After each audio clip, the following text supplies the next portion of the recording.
muli, magandang hapon guys. Medyo maraming tao ngayon rito sa pantalan ng San Esteban. Maraming nagpipishing.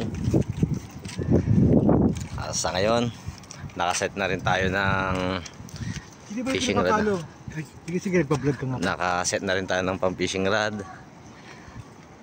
Ayun, isa rito, saka isa rito. Meron na tayong first cuts guys. Ito, emperor fish.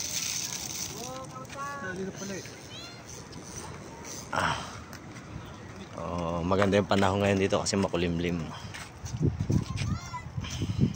Medyo maganda yata ang ano ngayon kasi maaga-aga. Maganda ang huli ngayon. Meron na nakakuha doon ng mga mamaw na talakito kanina. Sana makachamba rin tayo. Okay guys.